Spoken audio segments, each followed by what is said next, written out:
Hey there, all you creepers and reapers. Welcome to another episode of the Femme Fatalities. I'm your co-hostess, Anna, and I'm here with...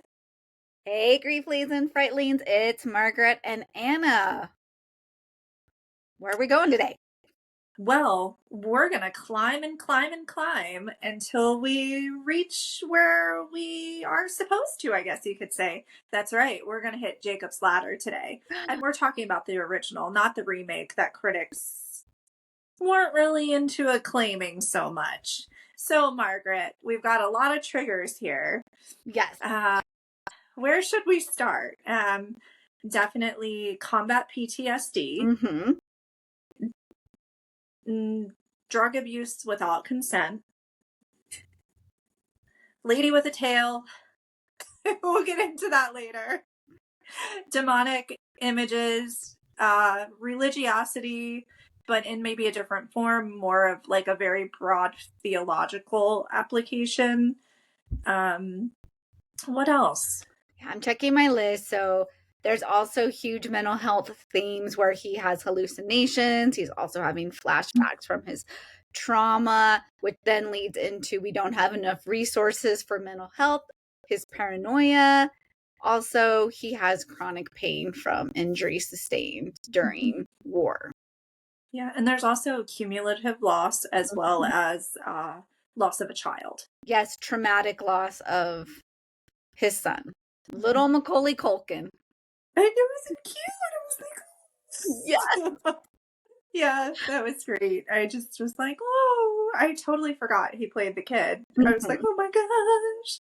Yes, Yeah. around Home Alone time. Like I had to look that up, and Yeah. I think he filmed Jacob's Ladder around the same time as Home Alone. So, Yeah. I mean, he has a great acting range, especially as a child, really, to yes. think that you're portraying, this deceased family member. And that's Mhm. really a lot for a child to be Yes. doing as an actor. Yeah. Yes. So, yeah, it's definitely, I think it's a great film. I think that the written piece is awesome as well. It's very thought provoking too, because the ending is more about, oh my goodness, did this really happen? Those sorts of things. But the entire film has so many different aspects that really cause us to consider what's going on. And, at some point as you're watching, you're like, is this even reality? Yes, and the people along the way, his chiropractor and his son that are giving you those clues because the chiropractor's like saying things like, hey, there's people along the way, we gotta do these things. Like even his son is like, come stay with me, Dad. Come on, Dad. Like, what are you doing? Absolutely. Yeah. Well, it kind of, if you haven't seen it, now's a good time to maybe pause and, Mm-hmm. watch the movie, um, before we give too much away. But it really does make you wonder, like, is this what happens before you die, right? Because at the end, when it goes back and he's in the tent and he's still, presumably in Vietnam, and they say, he put on quite a struggle. Like he's going through all of these different realms of like subconsciousness Mm-hmm. and experience just in his mind. And then he dies. And it's, as you mentioned, it seems like it really took almost like the spirit of his son for him to finally let go and be at peace. And I think that's very beautifully done too. And it's easy to get caught up in kind of the sensationalism of all of these different things happening in the movie, but I thought that was really beautiful in a way. Yes, I agree. As he's processing. So, in his process, I'm curious your thoughts. So, Mm-hmm. at the end, like we are aware that he still has two other sons, he's married. Why do you think, in his limbo state, Mm-hmm. that he has the girlfriend? He's divorced Yeah. from his wife. His other two sons are not significant in Mm-hmm. his limbo. What do you make of the girlfriend? Yeah. I think that, well, one of two things. Maybe she was like his work wife. Um, how you always have like, someone at work that, you're Mhm. best friends with or whatever. But it could also be that and he alludes to how much he dislikes her during the sequence where he wakes up and is talking to his wife about the window being Mm-hmm. open. So maybe being with Jesse is kind of his own hell. And he has to battle through that during, this kind of limbo hallucinogenic state before he dies. I don't know. What are your thoughts? I really appreciate that because in watching it, before you know, right, that he's in limbo, she's not the most supportive girlfriend. She's Mm-hmm. insecure. She does behaviors that cause him to feel insecure. She's a volatile girlfriend. I think about like Yes. the dance scene. We're talking about that whole apartment thing Mm-hmm. where she wants him to dance with her, but she's okay dancing up on other men. And that's Yeah. fine if that's how their relationship works. The relationship doesn't give that Mm-hmm. vibe. And even like when he's grieving and she like Yeah. burns, like takes that box of pictures and burns Yeah. them, I was like, this is That's like, who all. is she? And I think towards Mhm. like when we get to the end, we're like, oh, she's Yeah. trying to keep him in limbo. So reminders Mhm. of what you love, that needs to get out of here so you can be in this Yeah. whatever state that was that he was in. Absolutely. Yeah. And you bring up the burning of those pictures, and to me that was just an act of cruelty. Mhm. And I actually we were when we were watching it, I turned to my co-viewer and I was like, she is not a safe person. Mhm. As much as we talk about safe people on the podcast, I don't believe that Jesse was a safe person by any means. No, not at all. He was completely Hmm. unsafe during his limbo, except the first time that Sam, his son, visits him and he's like, come on, Yeah. it's time to go. Or even when Hmm. he's seen his chiropractor and his chiropractor's like, hey, like, Yeah. there's these Yeah. things. And he's like, Mhm. gonna ignore them. Yeah. And I almost do feel like, there were elements throughout the entire story that looking back are good, are bad. You kind of associate those with, are you going to the upper level in the spirit world or the lower level? And the chiropractor almost seemed like some sort of angelic Hmm. archangel, depending on the religion that you subscribe to, some sort of mystical being to help you elevate in your journey, to kind of keep adjusting you and adjusting the focus. And of course, being a child of the 90s, growing up in the 90s, as soon as I saw him, I was like, that's the dad in the Papa Don't Preach music video Madonna had. So every time I would see him come on screen, for me, it was like already a positive feeling of nostalgia. But then him being associated with, at least from my experience as the viewer, goodness. It Hmm. was, as soon as you saw him, you're like, okay, he's going to help. He's going to do something that helps Jake. And that's what we want to see. And yeah, I almost feel like the girlfriend, Jesse, was almost trying to drag him downward, if that makes sense. Like, Yes. and I don't like she was a succubus or anything like that, just not interested in elevating him, I guess. Yes, I agree. And as you were speaking and you're talking about the chiropractor, because I was like, why is it a chiropractor? And then you said Mhm. adjust him. I was like, oh my gosh, he's a chiropractor Mhm. because they do adjustments. And so he's helping Jacob adjust to what comes Mhm. next, his ascension. Yeah. Well, and the funny thing too is when you look at what Jessie, the girlfriend, does, she works for the postal service, right? Snail mail. Everything takes longer, right? The Oh. process is lengthened.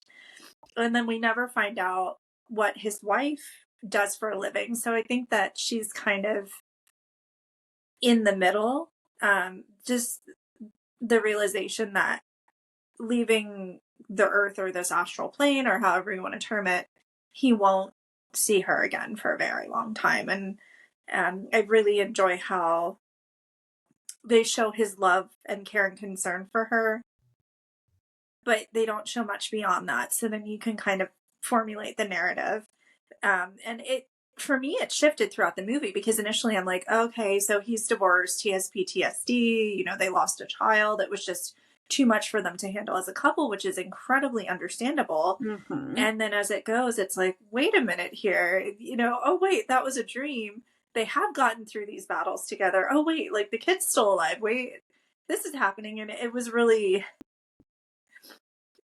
interesting to see that the commonality throughout the entire movie was that they did care for each other and love each other, no matter what scenario it was.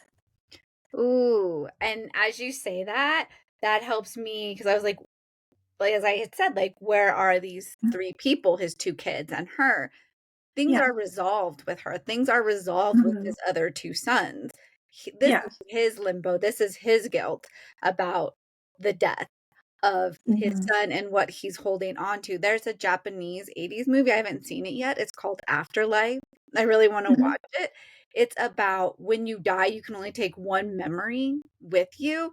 And so Wow. then I think about his journey and Yeah. him processing like Mm-hmm. what he's letting go of and what's going to come with him and him needing to resolve the death of Absolutely. his son, that guilt. And that's a lot of guilt. I mean, his son was hit by a car Mm-hmm. and that, Yeah. yeah. Absolutely. Well, and then, you know, you combine that trauma with his trauma experience that he just had on the Mhm. battlefield. And, you know, a lot of the time, whether they're similar or different, new grief and new loss can bring about old grief and old loss and kind of have us relive a lot of those feelings and experiences that we've already had previously. And then it kind of compounds into this whole new feeling because we're dealing with more as well. And I think that the movie really portrayed that very well. Yes, thank you for touching on that. I'm curious, right? Because we see his Mhm. army buddies. Do you feel like when he's in limbo, he's trying to put them in a better place or resolve things for them as he's also trying to figure out what happened? Because when we learn, like, he's dying, he Yeah. does not know that he has been given a drug and his psyche is then Mhm. figuring that out and then trying to connect with his buddies and the death of one. The one reaches Mhm. out and dies, and then the rest are like, Yeah. we can't Mhm. go here with you. It's Yeah. almost like you watch and you're like, oh, they say that Mhm. because they can't. They are still Yeah. alive. They can't go on this journey with him. Mhm. And I think, yeah, you're absolutely right. I really agree with that. And part of it too is just showing that camaraderie that a lot of people that are service people experience. It is like a family when you're, you know, deployed and you're with the same group. You really rely on each other and you're going through these experiences in a way that people outside wouldn't understand, right? And what a great euphemism for grief, also. And, you know, finding safe people, whether it's friends, family, you know, other service members that you were with, or anyone else that's kind of beyond those categories, it's so important to have safe people because immediately when they start talking about it at the other guy's, you know, after funeral, I hate saying after funeral event, but it's not a wait because he's already buried. Mhm. Um, the post funeral event at the house, immediately it's like it rings a bell with almost all of the guys but one.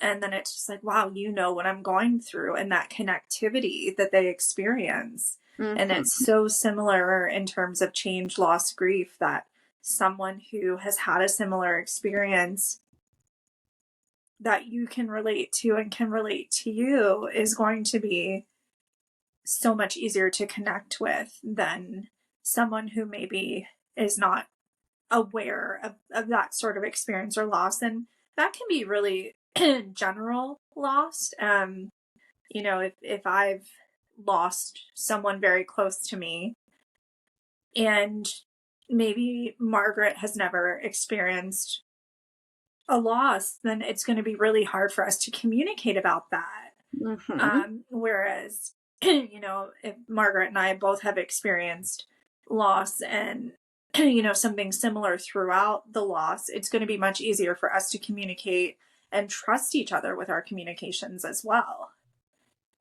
Yes, thank you for illuminating that, highlighting that. And that leads into, as we're talking about loss, him and Mm-hmm. his buddies, they have trauma. And in that, they have traumatic loss. They lost their friend traumatically. And now they come back to Mm-hmm. post war. And a lot of them, they have grief from their chronic pain, their chronic illnesses now, their inability to readjust to life because they have trauma, and their trauma is impacting their daily life, and nobody is addressing this. We see that when Jacob is trying to get services, his therapist died. He doesn't want to go see another therapist because he already had trust with Mm-hmm. that therapist. And they're like, well, we really don't have any place for you. We really don't have any services. And how often that happens. Our war veterans, especially Mm-hmm. Vietnam, came back to not having any services. Well, I'm guessing they did have services, but not the services that they needed Mm-hmm. to address the trauma and grief that they experienced. Yeah. And I think also, particularly with Vietnam, you know, many of us either have a parent, um, an aunt or uncle or a grandparent or even a great grandparent now who, was impacted by that war. And Mhm. my understanding, having family members that lived through that time and the things that they've told me is a lot of the time people were lucky to come home, but when they came home, it wasn't just a lack of mental health support, it was a lack of social support as Mhm. well. And that can be extremely difficult. Not only are you going through these traumatic experiences and you're trying to kind of adjust to general life and general population when you're home, but you're met with all of these different obstacles and walls that people don't want to take the time to talk to you. They don't want to try and understand or help you. They have their own opinions that are so strong that it actually impacts their behavior towards others. And that can be a very slippery slope in Yes. terms of, yeah, absolutely. Because you not only do you feel like maybe, the people close to you, like your spouse, your kids, your parents, whoever, your colleagues before, you went and then you came back, have no understanding of you. Now it's like, oh my God, the entire, society I live in is against me too. Nobody understands me. And that's a very powerful and scary feeling. Yes. It's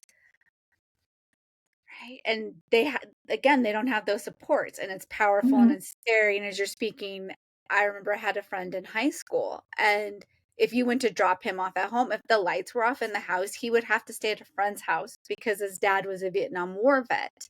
And if he Mm-hmm. went into the house dark, his dad would think he would have a flashback and had been known to attack family members, shoot at Mm-hmm. family members because and so, like, right there, think about how many people. So, a Yeah. traumatized dad and then traumatizing, I don't know, I Mm-hmm. think the parents were divorced. So now traumatizing my friend so that he had to be on alert and adjust Yeah. his life to Mm-hmm.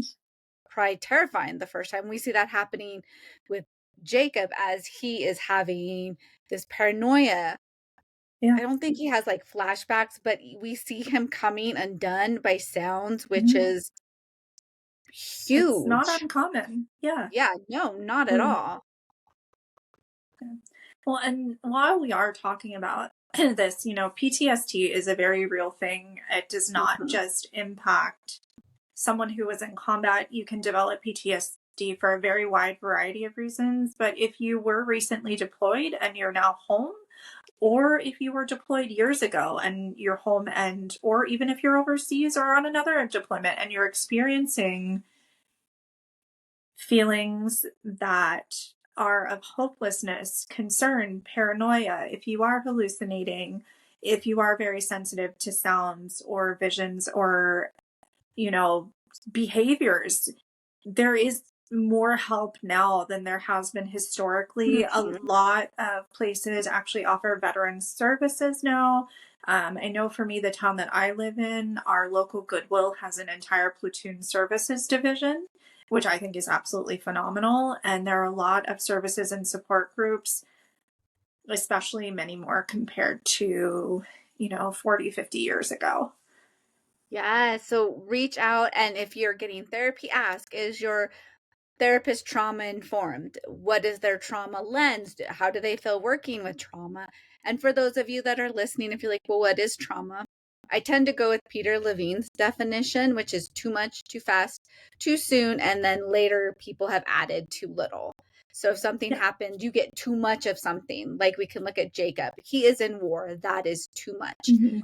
Too fast. Again, look at him. It's battle after battle after battle. He doesn't get what he needs. Too much, too fast, too soon, and then too little, you don't get. So when we're experienced to a traumatic event, let's say Anna and I are in a car accident, we can actually help each other not have a traumatic experience if we're like, okay, I've got you.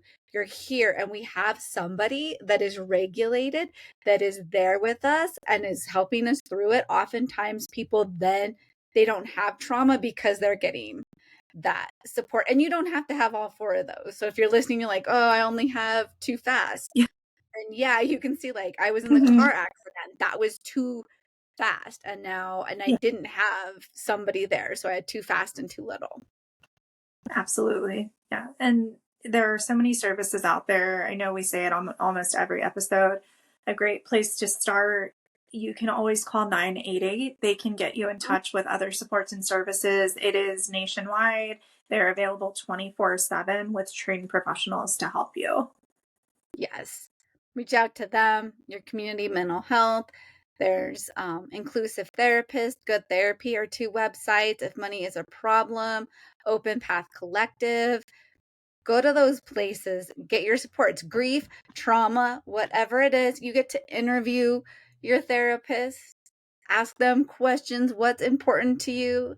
I just did one and somebody was very thorough. Do I work with people that are neurodivergent? Am I neurodivergent? Do I work with the LGBTQ community? Where am I in that community? So, right, you get to ask whatever Mhm. questions, and the therapist might say they're not comfortable, and then that might tell you something. Yeah. This is your And life, that's and you don't have to live like Jacob in this terror Mhm. that he is being haunted and pursued by people.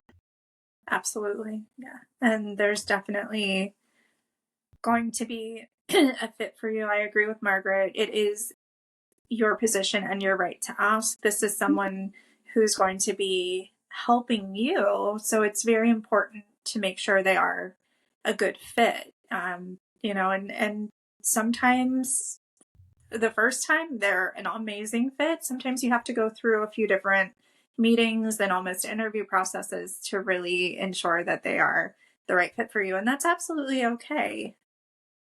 Yeah, it's what works. And sometimes, I think I've said this in a previous cast, I've had therapists that have been there to get me through a certain point in my life. And Mhm. then that's what they were there for. And then who's the next therapist? I also Mhm. know people that have been with the same therapist for 10 years. Everybody's different. Your journey is Mhm. different. And you're like, okay, like Yeah, as a therapist, I absolutely. have people come in and they're like, this is what I'm working on. I feel better. Maybe I only see them for a month, maybe only half Mhm. a year. I have other people that have been with me 10 plus years and they weave in and out. We get to a place and then life gives them a speed bump and they come back and we mend that up. So it's whatever works for your journey, and everybody's journey is different, just like grief. Absolutely. And a lot of the time, too, I think that sometimes we hear things like, oh, you're seeing a counselor, they're going to fix you. And for me, I believe a healthier approach to this is I'm seeing a counselor. They're a great fit for me. They're going to give me tools and supports that I can work with right now and perhaps through the duration of my life to help me see things in a way that are more adjusted to my better way of thinking, that are going to help me kind of dive through and get to the next point beyond what I'm experiencing now, right? Because one, you're not broken. You don't need someone to fix you. Mhm. You are experiencing life and you need to navigate that in a way that's healthy and beneficial for you. Yes, thank you for saying that and reminding people that this is life and life is scary. We have Mhm. genocides going on. We have change in policies and politics in the United Yeah. States. A lot of us have toxic workplaces or have toxic friendships or in toxic relationships. So Yeah. you don't have to be like Jacob and grieving the traumatic loss of a son and having Mhm. PTSD, because the world is an intense place and it causes a lot of stress for people. And so it's okay to say, I'm Mhm. struggling. The world is an Ab- unsafe place and I am having a hard time. Yeah. And sometimes we struggle when positive things happen to us. Like, for instance, you get promoted at work and then it's like, okay, well, I'm going to get promoted. I'm getting paid more. I have this whole new position, but I have to leave my team. I'm really excited for Mhm. myself, but what are they going to think? How are they going to react? Right. And that kind of provides its own stress. Or, you get accepted to a university that you apply to. This is awesome. This is great, but how am I going to pay for it? Or how am I going to arrange my work schedule or whatever it is? So there are always things that we're worried about, even if it's something positive. And that's normal. That's okay to feel that way and to kind of figure out how to navigate that, whether it's, something that you feel that you're able to do yourself or something that you realize, hey, I need a little bit of help or a lot of help to get through. Yes, thank you for sharing. Yeah, you're not alone.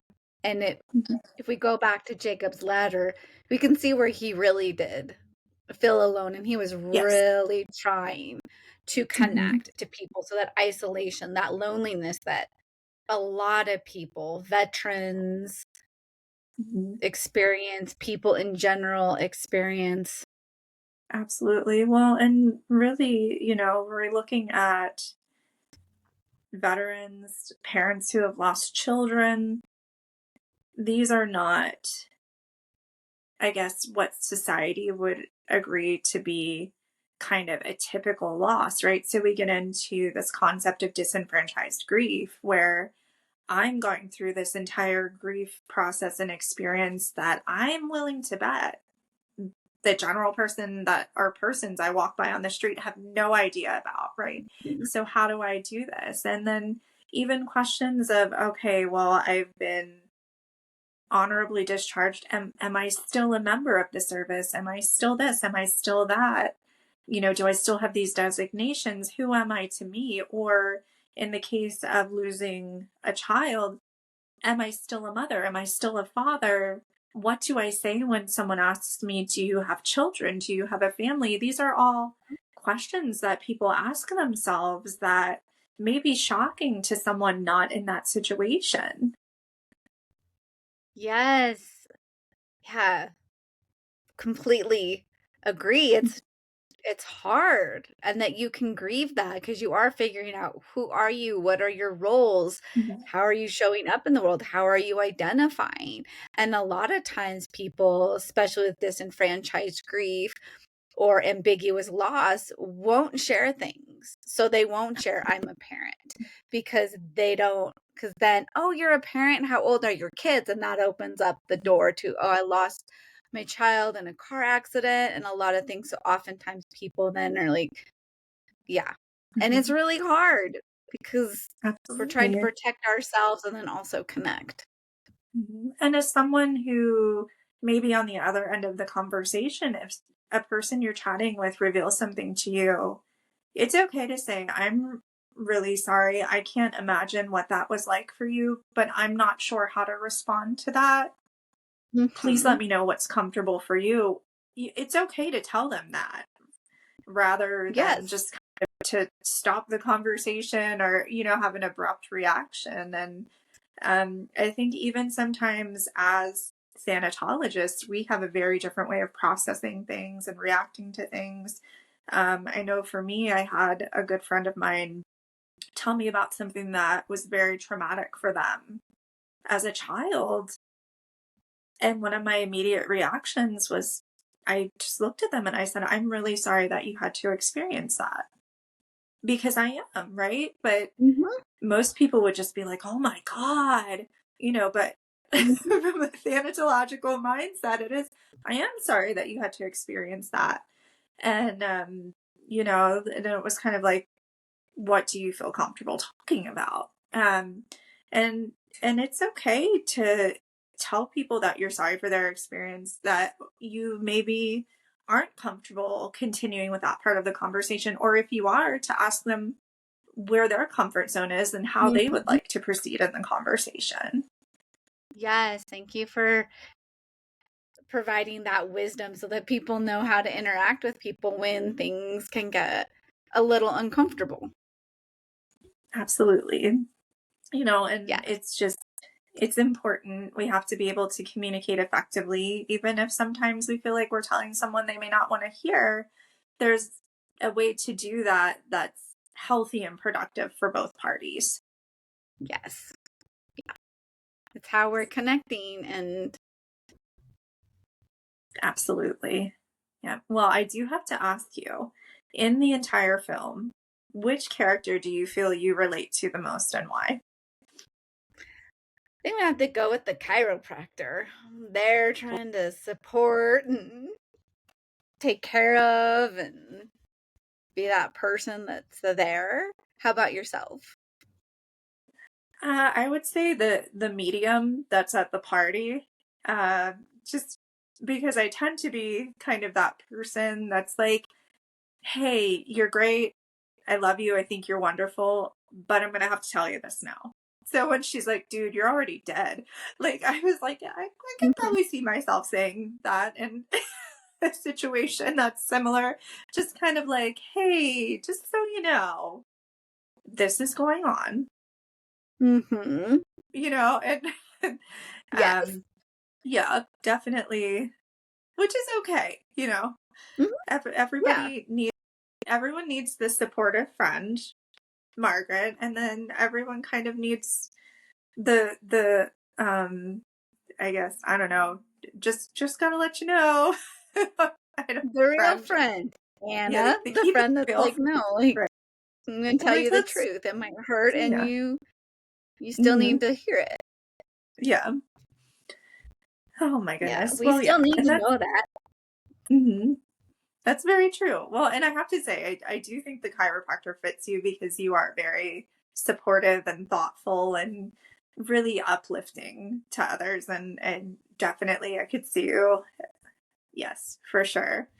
Oh my gosh. And, we didn't talk about the ice bath in the movie, and it just popped into my mind. So, just medically, it wasn't that long ago where if you were running a high fever, that's exactly what they would do.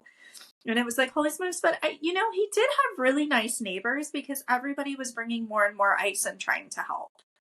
And that's the thing, Yeah. too, is sometimes in our grief journeys and our loss journeys, our life journeys, it's the ones that you least expect or you don't even know that well that help you reclaim your own personal value and that you do deserve people to care about you and you do deserve people to want to be there for you and to help you. And I did think, even though it was kind of shocking and scaring, that was a really beautiful moment as well.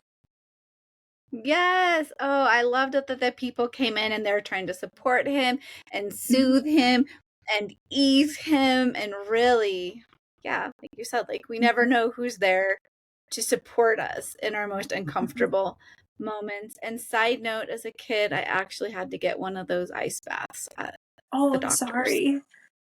Yeah, Oh it my was goodness. horrible. Oh, Yeah. like, oh, you poor thing.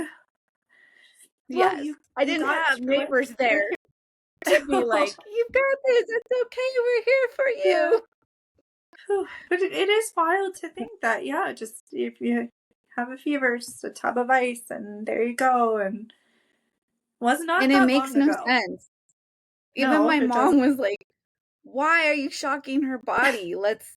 And so my Hmm. mom would like, because I used to get like periodic high temperatures, so like every 4 to Hmm. 6 weeks I would run a fever.